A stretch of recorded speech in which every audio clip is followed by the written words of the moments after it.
जीवन में काम आएगी, ये वस्तु काम आएगी, क्योंकि विपक्ष जोरदार है, माया कोई साधारण नहीं है। विश्वासी साधक का भगवान स्वयं जुम्मा ले लेते हैं कि मेरे प्रभु जो करेंगे वो मंगल करेंगे। तो परिस्थिति बुरी दिखाई दे सकती है, परिस्थिति भयावह दिखाई दे सकती कि अब तो सब गया ऐसा लगेगा, लेकिन वो बहुत बड़े के हाथ में नियंत्रित है परिस्थिति। देखते देखते उस परिस्थिति का परिणाम निश्चिंत निःशोक और निर्भय कर देने वाला हो जाएगा। साधन पथ पे हम इनको आदर्श मानकर चले तो बहुत जल्दी आनंद आ जाए। अब हमें किसी भी अड़चन से कोई भय नहीं, किसी भी अड़चन से भय नहीं। आप ये खिलवाड़ मत समझे, किसी भी अर्थ कोई तुम्हें नहीं रोक सकता आप श्री जी से मिलने के लिए। साधक तीन बातें आरंभ से देखे कि हमारे जीवन में आ रही हैं कि नहीं। पहली बात, भगवान पर पूर्ण श्रद्धा विश्वास। अनंत ब्रह्मांडों के स्वामी हैं, काल भी उनके अधीन है। डरना क्यों भाई, किस बात का डर लगना है? अगर डर है, भय है, तो अभी श्रद्धा विश्वास स्वामी में नहीं है। अगर हमें हृदय में कष्ट अपना प्रभाव पहुंचाना चाहता है, तो जैसे कोई ठंडी से बहुत कांप रहा हो और माता दौड़कर आवे, अपने हृदय से लगा के अपने शरीर का ताप देकर उसकी ठंड को दूर कर दे, ऐसे प्रियाजू करती हैं, ऐसे प्रियालाल करते हैं। ये कहा कहो बड़ भाग, नित नित रति हरिवंश हित, नित बरधत अनुराग, यह जो कृपा हरिवंश की। ये अपनो भाग आपन मुख, कहा तुझ श्री हरिवंश बल, हरिवंश भरोसे भय निडर, सुनित गर्जत हरिवंश बल। देखा है कष्टों की बौछार है, ऐसे जैसे ऊपर से वर्षा हो रही है, भगवान शेष फणों का छत्र, संवर्तक मेघ प्रलयंकारी वर्ष रहे, गिरिराज जी का छत्र। ऐसे भक्त को कृपा छत्र से हर समय सुरक्षित रखा जाता है। भक्त बनने के लिए कोई विशेष लायकात की आवश्यकता नहीं। मैं समस्त गुणों से हीन, पर मैं अपने प्रभु का, बस यही लायकात है। प्रभु की सिवा यदि आपका कोई अन्य आश्रय है तो आपको धोखा लगेगा। नहीं तो सच्ची कह रहे हैं, इसी जन्म में निहाल हो जाओगे। एक बात केवल स्वीकार करो कि प्रभु के सिवा मेरा कोई नहीं है, और है भी नहीं। स्वीकार कर लोगे तो तुम्हें अनुभव में आने लगे। हम प्रतिपल देखते हैं, प्रतिपल, वो केवल अपनापन चाहते, केवल अपनापन, कोई दूसरा नहीं होना चाहिए। बस कहां बाहर तो देखो आप सब हमारे हो, अंदर से नहीं हो। अंदर से आप सब श्री जी के हो और हम आपके सेवक हैं। बाहर से आप गुरु मानो, जो भाव मानो, वो आपको श्री जी जाने। अंदर से हमारे आप श्री जी के जन हो और हम आपके सेवक हैं। बाहर से कुछ भी व्यवहार मानो, कोई बाहर से व्यवहार का कोई अस्तित्व नहीं, अंदर की बात का अस्तित्व होता है। आप सब हमारी स्वामिनी के परिकर हो, हम आपके दास हैं। बस इस बात से हमारा अपनापन आपसे है, नहीं श्री जी के सिवा किसी से कोई अपनापन नहीं। कि आप इसका प्रभाव समझिए। प्रभु को सिर्फ अपनापन चाहिए, सिर्फ अनन्यता। यदि उपासक में तीन बातें नहीं है तो अभी थोड़ी गड़बड़ी है। पहला, दृढ़ श्रद्धा विश्वास। दृढ़ श्रद्धा, अब नहीं, अब नहीं, अब नहीं, अब तो हाथ उठने का समय आ गया। अब क्या, अब नहीं, अब गाहक मत फंसाओ, बाजार बंद करो, हाथ उठा लो, चलो अपने घर चलो, समय आ गया, घर चलने का समय है। नहीं तो कलयुग अपनी बाजार ऐसी फैला देगा कि भूल जाओगे कि घर भी जाना है। दूसरी बात, जो गुरु ने भजन दिया उसमें तत्परता। सच्ची मानिए।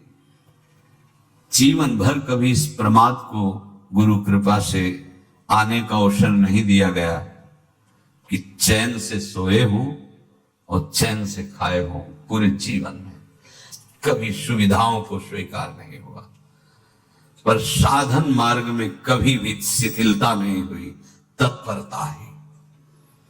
प्रभु पर पूर्ण श्रद्धा विश्वास और गुरु प्रदत्त साधन पर तत्परता, और तीसरा खास विषय इंद्रियों से भोगों को न भोगना।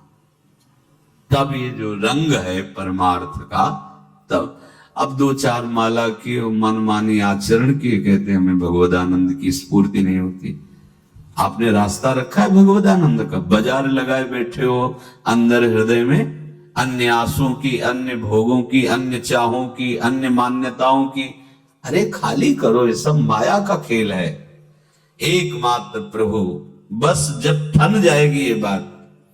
अच्छा गौर से देखो क्या है, जब चलोगे तो क्या होगा। चलने की तो सोचो, उस दिन की सोचो जिस दिन चलना है, और किस दिन चलना है पता ही नहीं है। तब तो और होश में हो जाओ। आपको कोई भी यहां सहयोग देने वाला नहीं, कोई भी वस्तु आपकी नहीं, कुछ भी आपके साथ नहीं जाएगा। तो होश में हो जाओ, संभाल लो, आगे की गति मत बिगाड़ो। 3 बातों पर ध्यान दीजिए। श्रद्धा और विश्वास अटूट अपने इष्ट पर। दूसरी बात, हमारे हृदय में जो गुरुदेव ने उपासना का बीज रोपण किया, तत्परता। देखो आपको हृदय की बात कहता हूं, माया के पास केवल प्रलोभन है, ये सुख में बांधती है। सुख का प्रलोभन अच्छे से सजा के पेश करके देना, साधक को भ्रष्ट करना, ये इसका स्वभाव है माया का। माया किसी व्यक्ति का नाम नहीं, किसी शरीर का नाम नहीं। भगवद विमुखता जिस वस्तु व्यक्ति स्थान से हो वही माया है। माया का मतलब थोड़ी जैसे कोई स्त्री शरीर पे आरोप कर दे या पुरुष शरीर पे आरोप कर दे ये तो माया है, तो और क्या है। मैं, मोर, तोर, तय और जहां तक इंद्रियां जाएं, जहां तक मन जाए, सब माया ही है। इसको देखा है भगवान के पार्षदों में। ये क्या करती है, चमकीली लेबिल लगाकर, सुख का चारा डाल करके जीव को बांधती है। इससे सुख मिलेगा, बहुत सुंदर है ये वस्तु, ये शरीर, ये व्यक्ति, ये स्थान, ये पद, इससे वो बांधती है। विवेक ऊपर की लेवल का तत्काल ऑपरेशन करता है, वो आंतरिक विषय पर दृष्टि डालता है तो सब खोखला निकलता है, बाहर निकल क्रॉस कर जाता है। होए विवेक मोह भ्रम भागा, तब सब विषय विलास विरागा। अज्ञानी उसी आकर्षण सुख में बंध जाता है, और सुख तो था नहीं, बंधन इतनी जोर का हो गया, अब मुक्त हो सकता नहीं, तो उसके हृदय में लगता है इसके बिना जी नहीं सकते, इस नशा के बिना, वस्तु के बिना, व्यक्ति के बिना। और एक सूक्ष्म बात, वो जब आपको सुख देगी तो आपको स्वतंत्रता का आभास कराएगी, और जब आप उसको छू लेंगे तो आपको परतंत्र बना देगी, भयभीत कर देगी। तो आप डाउन होकर के अपने अस्तित्व को मिटाकर पूरा जीवन बर्बाद कर देंगे। इन शब्दों को लिख लो, अपने हृदय में लिख लो। माया सुख में बांधती है नहीं उसके पास सुख। जिसे तुम सुख समझते हो वो सुख नहीं, बिल्कुल सुख नहीं, वो सुख की छाया है, तुम्हें समझ पड़ती नहीं, ये गिरधर की माया है।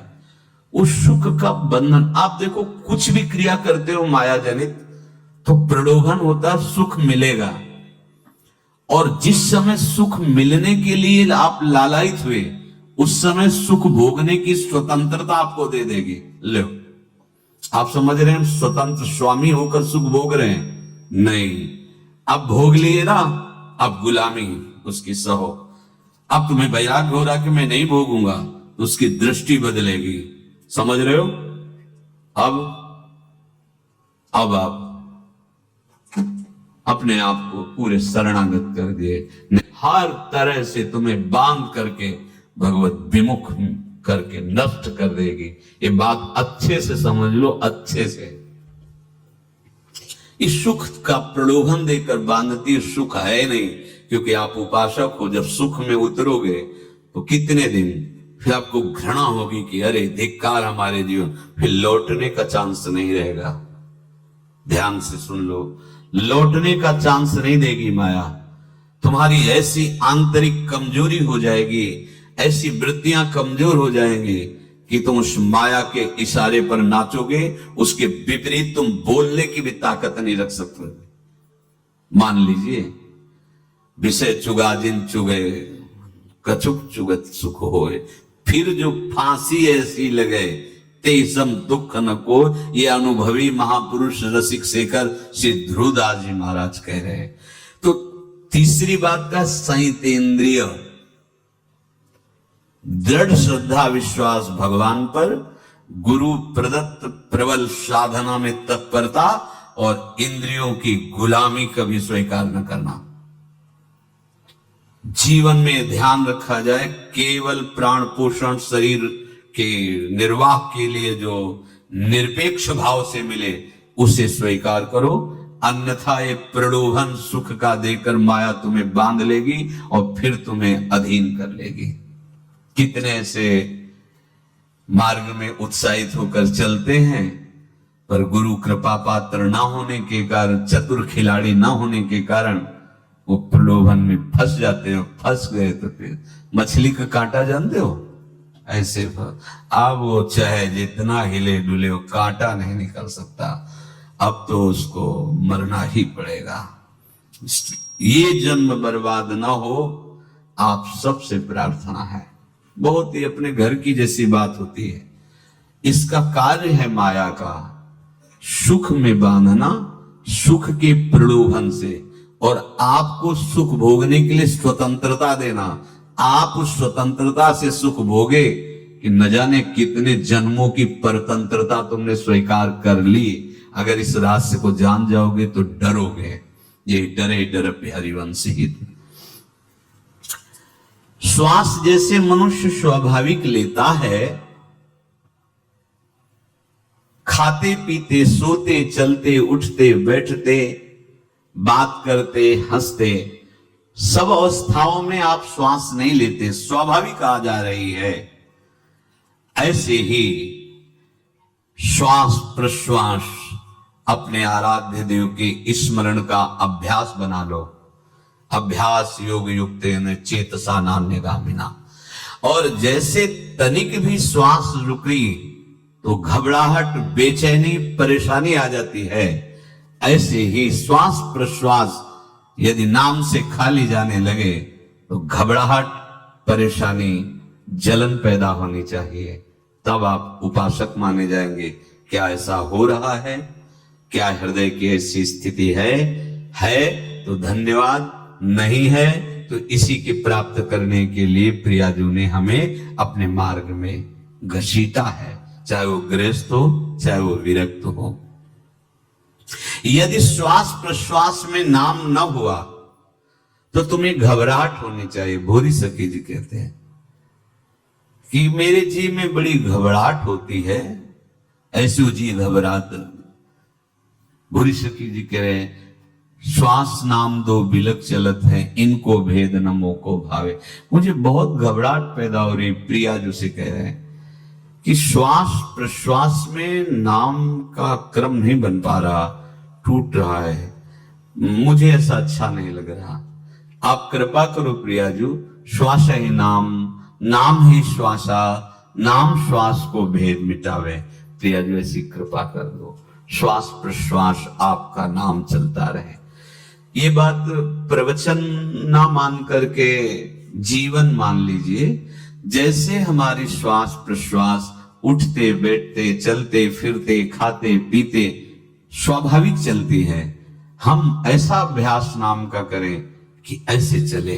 जैसे हमारे श्वास प्रश्वास रुकने लगे तो घबराहट, बेचैनी, प्राण व्याकुल हो जाते हैं, ऐसे ही श्वास प्रश्वास में यदि नाम रुकने लगे तो तद स्मरणेन परम व्याकुल देत, घबराहट पैदा हो जाना चाहिए। नहीं होती तो अभी बहुत दूर नगरी, होती है तो अब निहाल हो गए हो, तुम चिंता मत करो। आगे का जो दिव्यात्मक स्वरूप है वो आना प्रारंभ हो जाएगा।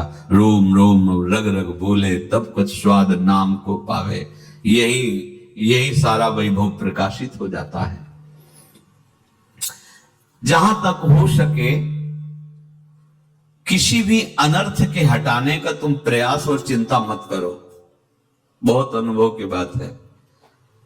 जैसे तुम कहीं फंस गए, गलती हो गई तुमसे, माया ने फंसा लिया, अब निर्भय हो जाओ। तुम्हारा अपमान होगा, तुम्हारी निंदा होगी, कुछ नहीं बिगड़ेगा, लेकिन पूरा जीवन बर्बाद नहीं कर देना है।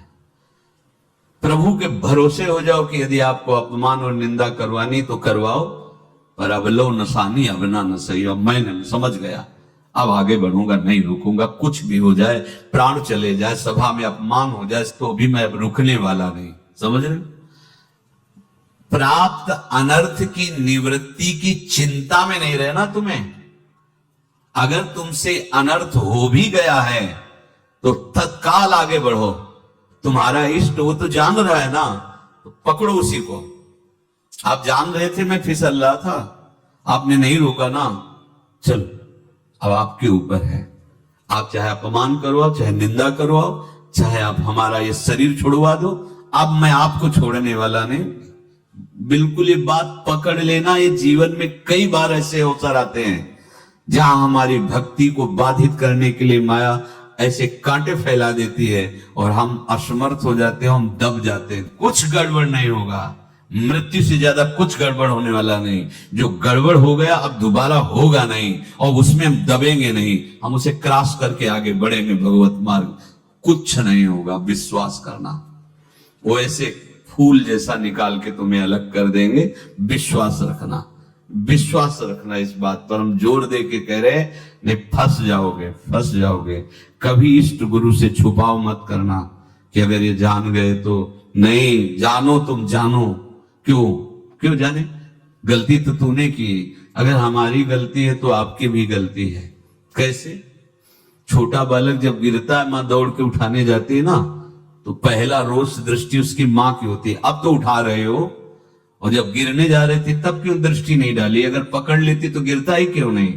तुम्हारी माया बाजी पसारी विचित्र, सुन मुनि मोहे काकी कोड़, कह हरिदास तुम्हारे हम जीते। तो ये अपने संबंध बल से बात कर रहे हैं। झुकना नहीं, टूटना नहीं। माया का कार्य है झुका देना, रौन देना, और पश्चाताप मत करना। प्राय कहा जाता है प्रायश्चित करो, पश्चाताप। हमारे पास समय नहीं है, राधा राधा राधा सब हो गया, पश्चाताप बढ़ा गए। नहीं तो इसी चिंता में गलती हो गई, गलती हुई तब समय नष्ट हुआ। अब वर्तमान में उसका चिंतन करके नष्ट करो, और आगे के चिंतन की गुंजाइश नहीं रह गई, क्योंकि आप अपने हृदय को इतना गिराते चले जा रहे हो, हृदय का स्तर, कि उत्साह ही नहीं रह जाएगा। यह ऑपरेशन है सीधे भगवत प्राप्ति के लिए। बिल्कुल दृढ़ विश्वास। तुम्हें अब अपनी चिंता नहीं करनी। बैठा लो, हृदय में बैठा लो। अगर भगवत विश्वास नहीं तो घबराहट पैदा हो जाएगी, भय हो जाएगा, विषाद हो जाएगा। अरे कितनी बार संसार में अपमान हुआ है, कितनी बार सम्मान हुआ है। ये कुछ सम्मान और अपमान कुछ अस्तित्व तो नहीं रखता। अब हरि नहीं छूटेंगे। भाग हरि की तरफ, भाग। बिल्कुल परवाह न कर, भाग। किसी के फंदे में मत फंस, भाग। ये अंदर की पुकार है, अंदर की बात कह रहा हूं। ये मन बहुत बदमाश है। पहले तो लुभायमान करके सुख में बंधाता है, और फिर भय और संकट विषाद में फंसा देता है। प्रभु का विधान संदेह युक्त नहीं होता, निसंदेह तुम्हारे सामने वो विधान प्रकट होगा जिससे तुम्हारा परम मंगल हो जाएगा, परम मंगल हो जाएगा। डरना नहीं। बताया नहीं था एक बार प्रेम भगत की बात, तो हमारे पास प्रेम जी आते थे, बहुत नाम जापक थे, श्री हरिवंश, श्री हरिवंश। तो उनसे पूछा आपकी ऐसी नाम निष्ठा कैसे आई? तो उनका गलती से नाम निष्ठा कैसे आती है? तो किसी पद के अधिकारी थे जिसमें किसी कानून के विरुद्ध उसमें दस्तखत कर देने से करोड़ों रुपया उनको प्राप्त होना था। तो रात्रि में ऑफिस में बुलवा के उन्होंने वो गलती कर दी, दस्तखत की। बड़े अधिकारी थे और वो उनको पता नहीं था कि वो षड्यंत्र है, और पहले से कैमरा रख दिया गया था। पूरा वीडियो लेते देते, बातचीत करते, दस्तखत करते, सब प्रमाण। तो सुबह जो उनकी आरती उतारी गई समाज में, तो बस घर वाले भी उनसे कि जैसे पुत्र थे पत्नी कि पिताजी पापा आपसे ऐसी आशा थी, मार दिया हम सब लोगों को आपने। कब हम लोगों ने धन की मांग की आपसे, आप इस अवस्था में ऐसा कर। तो घर से ये वचन और बाहर तो सब उपहास उनका, और उन्होंने निश्चय किया रात्रि में आत्महत्या कर लेंगे। कर्म बड़ा विचित्र होता है। पर वो वृंदावन पहले से आते थे और हरिवंश उपासकों से मिलते रहते थे। गुरुदेव भगवान से भी उनका परिचय था। गलती किसी से भी हो सकती, चूक है, यही तो है ना। कंचन कामिनी कीर्ति, कहीं भी लुभायमान। शायद उनके मन में लगा होगा कि दस्तखत कर लेंगे और मिल जाएगा, वृंदावन वास करेंगे, झंझट छूट जाएगी। कुछ न कुछ ऐसा आया होगा, क्योंकि वो अधार्मिक प्रवृत्ति के नहीं थे, पर क्रिया तो हो गई ना, षड्यंत्र था वो। उन्होंने सोचा रात्रि में अब हम प्राण त्याग देंगे। तो धाम आना और रसिकों के संग के प्रभाव से एक दिव्यता प्रकट हुई। वो सबके सामने सोने का नाटक करके लेट गए। तो परिवार वालों, नजर तो सबकी थी कि विक्षिप्त हैं, परिवार वालों को लगा सो गए। तो रात्रि जब सोए थोड़ा ऐसे, तो वास्तविक नींद आ गई और स्वप्न में देखा कि कोई उनसे कह रहा, देखो तुम्हारे सिरहाने सेवक वाणी रखी है, इसको पकड़ो, मरने की जरूरत नहीं, सब ठीक हो जाएगा। जगह तो सेवक वाणी सिरहाने रखी हुई थी। जैसे एक भक्त को तुलसी दल नामक ग्रंथ सिरहाने रखा। अरे अलौकिक शक्ति संपन्न भगवान और भगवान के पार्षद हैं। बस सब बात हट गई और उनकी जिह्वा और उनके मन ने, जैसे ना मरने वाले को प्राण मिल जाए कि भाई प्राण रक्षा, ऐसा को श्री हरिवंश हमारे रसिक समाज में जब वो आते थे उनका अच्छा सम्मान होता था। तेजों में चेहरा हुए, वृद्ध शरीर, श्री हरिवंश ऐसे चलता रहता, बात करते और श्री हरिवंश ऐसी नाम में रति देखी। देखो ना क्या हुआ, घटना क्या थी, दृश्य क्या था, जीवन बिल्कुल व्यर्थ हो क्या गया, लोक सम्माननीय जीवन बन गया, महात्मा बन गए और भगवत प्राप्त हो गए हैं, उनका शरीर छूट गया है। तो यहां कह रहे कि तुम्हें किसी भी हेतु से अपनी चिंता नहीं अब करनी। प्रभु का विधान निसंदेह परम कल्याण में होता है, तुम्हें संदेह नहीं करना। कड़ुआ हो सकता है लेकिन अवसर तो मिल जाएगा श्री जी की तरफ भागने का। हम अपने को अच्छा साबित करने के लिए पूरा जीवन लगा दे, नहीं भाई, हम नीच आचरण वाले पर हम भागेंगे प्रभु की तरफ, लोक पावन करने वाले महात्मा बन जाओगे। सतरति लोकाम, इसको बैठा लो, जीवन में काम आएगी, ये वस्तु काम आएगी, क्योंकि विपक्ष जोरदार है, माया कोई साधारण नहीं है। विश्वासी साधक का भगवान स्वयं जुम्मा ले लेते हैं। विश्वासी साधक का भगवान स्वयं, देखो अपने मन में तुम किसी प्रकार की चिंता न रख करके ये आज से विश्वास कर लो कि अब मेरे जीवन में जो होगा, मेरे प्रियाजू के द्वारा किया हुआ विधान परम सुखप्रद होगा, परम मंगलमय होगा। विश्वासी भक्त का जब ये स्वभाव निश्चय हो जाता है कि मेरे प्रभु जो करेंगे वो मंगल करेंगे, तो परिस्थिति बुरी दिखाई दे सकती है, परिस्थिति भयावह दिखाई दे सकती कि अब तो सब गया, ऐसा लगेगा। लेकिन वो बहुत बड़े के हाथ में नियंत्रित है परिस्थिति। देखते देखते उस परिस्थिति का परिणाम निश्चिंत, निःशुक और निर्भय कर देने वाला हो जाएगा। भयभीत मत होना। बहुत ही अमृतमयी बातें हैं, अगर अपने साधन पथ पे हम इनको आदर्श मानकर चले तो बहुत जल्दी आनंद आ जाए। किसी भी अड़चन को तैयार रहो, ये काल क्षेत्र है, मृत्यु क्षेत्र है। कुछ भी, कभी भी, कहीं भी, कैसे भी, सबके सब मर सकते हो। अभी यही खंबा टूट जाए, बिल्डिंग गिर जाए, सब मर जाओगे। कहां जाओगे? जहां ऐसे सुन रहे हो ना, ऐसे निकुंज में चलेंगे।